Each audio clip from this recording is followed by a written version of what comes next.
to be eligible to be a city judge, you have to be a member of the New Mexico Bar Association, aka a lawyer. So it will be very interesting to see what happens with that. Now, the Charter Commission has said very strenuously that this is not in reaction to the things that went on with former municipal judge Fran Gallegos or with any particular judge.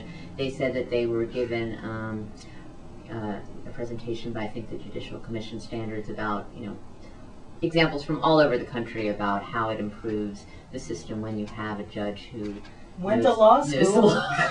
Yeah. I mean, I can't believe that. That is like that's the craziest, one of the craziest things I've heard. Well, when you think about it, I mean, I agree. Why not?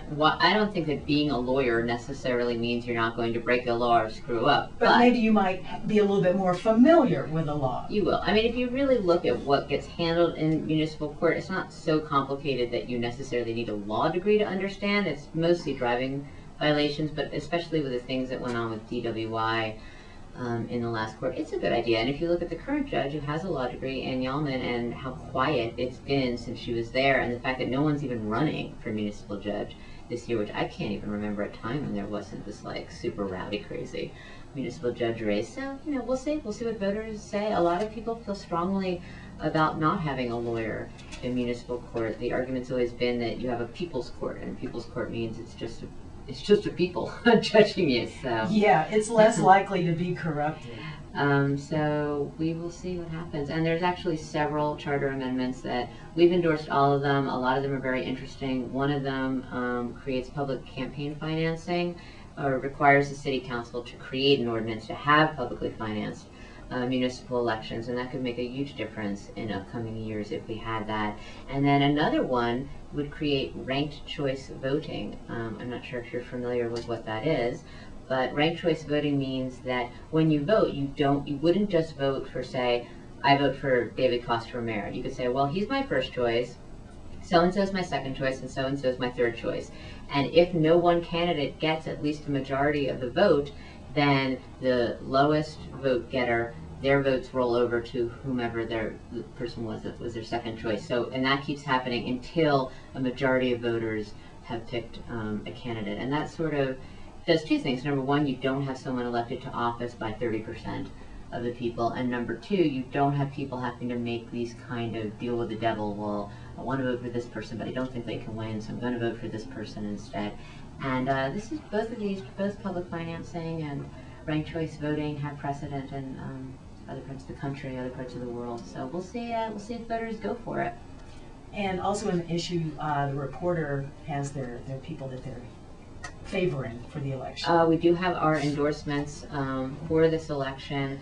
In two of the races, we endorsed the incumbent, and one of the races, District 2, there is no incumbent because Karen Heldmeyer is not running for re-election after her second term. We have a piece actually written by Karen that encourages people to get involved with the political process, and we have our endorsement in District 2 as well. So, but whether or not people take our endorsements or not, hopefully they will get out there and vote. When did that start, the president of a newspaper endorsing candidates? And is that really, do you feel... I'm not the president of the newspaper. Oh, really? I'm not. I'm happy to say I'm not the president of anything, except my own fan club. President and sole member. I said precedent. Oh, the precedent? Oh, but I was going to let you go on with that one. I thought you said, when did it start, the president of a newspaper endorsing? The precedent. Gosh, I mean, I think that the precedent, the practice of newspapers having editorials and endorsing candidates is as old as the state itself. Not all alternative weeklies actually do political endorsements, particularly in larger cities where there's very major dailies. They don't, but we always have, and we like to think that they're useful to people and that they want to sort of see, because the reporter has kind of a different political stance than the other papers. We bring everyone in, we interview them as a group, and then we just give our 2 cents. And I think what we do that's different than the dailies is we try to mention all the candidates in our endorsements and give the pro and con argument. We don't just say, this person's great, vote for them. In some cases we don't necessarily feel like either candidate is great, and we say why, but we try to at least give our opinion and not just say, we can't endorse or we're not sure. About the reporter, also Zane's back.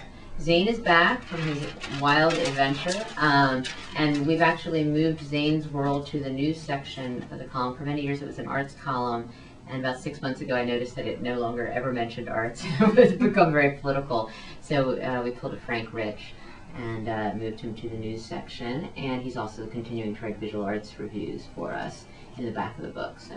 And a good review about Stana's show that is at Site Santa Fe right now. Yeah, I'm really, I haven't made a review yet, but after I read his review, I was very interested to do so. Let's get on over there.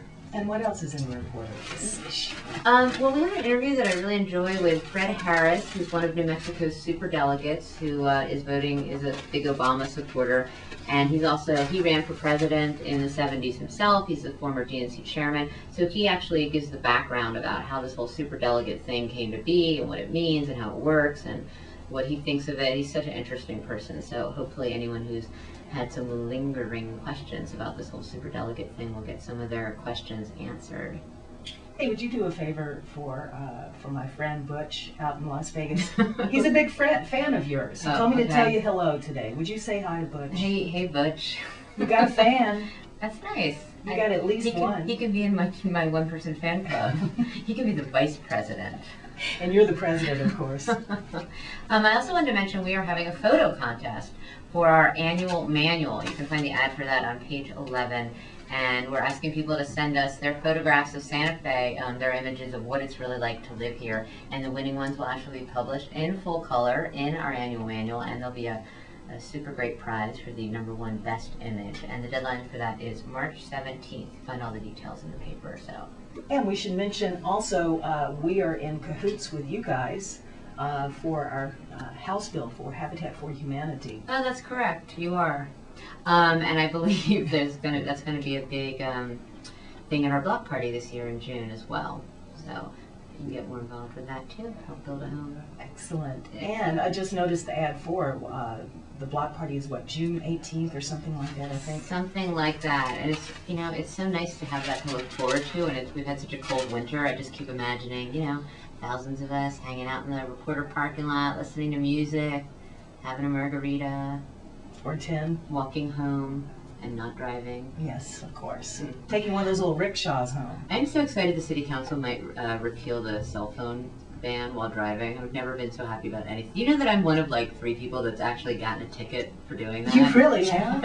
I got a ticket. I got pulled over and I was like, you've got to be kidding me. And he's like, I know, but if you go to court, they'll just throw it out. And I was like, well then, could you just not give it to me? He's like, I have to. And I was like, oh. Did you go to court? And they did not throw it out. I'm also one of the unlucky people who ended up in court sort of in the middle period, and Fran had left, and blah, blah, blah, and the judge was really mean to me. How much is the fine? It was like $100. I mean, it was really expensive. I don't talk on my phone anymore when I'm driving. You could have got one of those little Bluetooths for $100. I actually find those much more distracting. I drive it automatic. I don't really know why using one hand is such a big distraction. But actually, my phone's really heavy, so I don't do it anymore. You got one of the first ones they ever made? Yes, it's actually a rotary phone. I like to drive around with a rotary phone. Oh, you're killing me. I'm killing myself. Now, what are you going to do today? Go to the office, do a little work? Maybe. Yesterday I was out because I was having more dental work done, and they were working on my computer, so I'm going to go in and hope that my computer is working and try to get a little work done. And everyone will be happy. I had all this dental work, and my tongue was so swollen that I could not speak, and I was kind of drooling. I was like, you should leave. Let's talk about like, yeah. Oh, you're doing your Jodie Foster Nell impersonation? I sounded a lot like that. It was not a good situation. Well, anyway, enough about that. Fine. What do you want to talk about?